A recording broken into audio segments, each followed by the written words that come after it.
هوريكم طريقه مبسطه جدا ازاي تلاقي شغل او سكن في اي دوله تقريبا في العالم يعني. يلا بينا. احنا رايحين عمليا نوريكم واحده من اسهل الطرق اللي ممكن عن طريقها تلاقي سكن وتلاقي شغل. طيب تقول لي ازاي يا جاكسون وهل في طرق تانية؟ هقول لك في طرق كتيره جدا ولكن مش كله هيبقى في فيديو واحد. لو انت عايز تخش تتفرج ممكن تخش تتفرج على اليوتيوب، هتلاقي كل حاجه بالتفصيله وازاي تلاقي سكن وشغل وسكن مختلف، يعني تعيش لوحدك ولا لا، تعيش شير روم ولا لا، اوضه في بيت ولا لا، كل حاجه بتفاصيلها باسعارها بكل حاجه. فلو انت حابب تخش على اليوتيوب، يعني لو انت على تيك توك خش على اليوتيوب هتستفيد كتير قوي. قايل لكم كل حاجه بالتفصيل، يعني عن انواع الفيز وازاي تحصل عليها وازاي تيجي سياحه، ولو جيت سياحه ازاي تغيرها دراسه، وعن طريق الدراسه تحصل على الاقامه. قصه طويله كده بس ممكن تخش على اليوتيوب تشوفها. المهم طريقه من الطرق دي هوريها لكم دلوقتي. احنا دلوقتي ورايا جامع، تمام؟ الجامع ده اسمه بيت المقدس في بروكلين. طيب ايه اللي انا بعمله دلوقتي؟ الفكره بكل بساطه لو انت عايش في امريكا او عايش في اي دوله مسلمه او غير مسلمه، فاللي انا بقوله ده هيمشي على الطريقتين. هيمشي على لو انت مثلا كريستيان، لو انت مسيحي في الكنايس، او لو انت مسلم في المساجد. تعالى اوريكم بقى ازاي بنلاقيها. في كل مسجد وكل كنيسه موجود الحته دي. بص ورايا كده في ايه؟ ورايا في الورق ده. الورق ده بيتغير كل اسبوع، وفي ناس بتحط ورق وبتشيل ورق. تعالى بقى معايا كده اوريكم.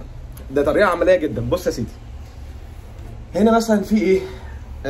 ورقه مكتوب عليها، ما اعرفش اذا كانت هي متشقلبه ولا لا. السلام عليكم ورحمه الله تعالى وبركاته. شاب عربي مسلم يسكن بعماره في بروكلين يبحث عن روم ميت لمن يهمه الامر، ارجو الاتصال على الرقم ده وشكرا. حلو. ده واحد بيدور على واحد يسكن معاه اهو. مثلا لو جيت بصيت هنا مثلا الاسم طاهر تقريبا الجزائري ورقم التليفون بتاعه، وبعد كده بيبحث عن عمل ويتحدث العربيه والفرنسيه، وتقريبا مهنه مش جزاره تقريبا، اشتغل قبل كده في مهنه جزاره تقريبا او حاجه، وسايب الرقم بتاعه برضه، وهكذا. يعني انت لو قعدت تدور معايا كده هتلاقي حاجات كتير قوي. اللي بيدور على شغل، وواحد تاني اهو بيبحث عن عمل. بص باحث عن عمل وبيسيب رقمه وبيتكلم عن نفسه. هنا ابحث عن عمل برضه ونفس الكلام. هنا برضه واحد بيبحث عن عمل. شقه في كوينز تقريبا اهو، شقه في كوينز اهي، واحد كاتب الرقم بتاعها للايجار، واحد بيدور على ناس تسكن، وهكذا. بص لو دورت هنا ناس كاتبه الجوب ديسكريبشن بتاعها، او هي يعني كاتبه الكواليفيكيشن بتاعها وهي بتدور على شغل برضه. هنا مثلا واحد بيبحث عن شقه وناس كتير بتدور على ناس تسكن. فهي الفكره كلها يعني زي ما انتم شايفين كده في كل حته بقى من المساجد او الكنايس في كده. طبعا هتقول لي يا جاكسون هو ليه في ناس كتيره جدا بتدور على شغل؟ اقول لك والله يا ابني ما اعرفش، بس يمكن عشان الوينتر برضه تايم الدنيا سلو شويه، ولكن يعني مش المعتاد انك بتلاقي كده. غالبا بتلاقي ناس بتدور على شغل وناس بتدور على ناس يشتغلوا وهكذا.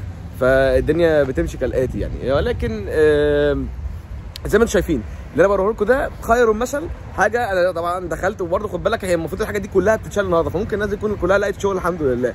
ولكن احنا علشان دلوقتي المفروض بكره ان شاء الله يكون السبت، فهو كل جمعه الورق ده بيتشال، فالمفروض طول الاسبوع في ورق بيتملي، فغالبا الورق ده كله جديد والقديم كله اتشال. انت فاهم قصدي؟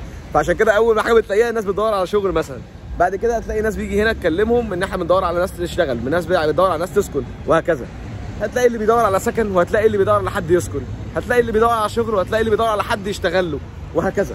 هي دي الدنيا. لو رحت بقى كذا جامع جنبك او رحت كذا كنيسه جنبك هتلاقي نفس الكلام. معلش على الاطاله، ولكن انا حبيت اوريكم طريقه من الطرق اللي ممكن عن طريقها تلاقي سكن او شغل زي ما انت شايف كده. بس يا سيدي لو عايز تعرف اي معلومات كتيره ممله بقى ومعلومات كلها باحته، ممكن تخش على اليوتيوب. اشوفكم قريبا ان شاء الله. السلام عليكم.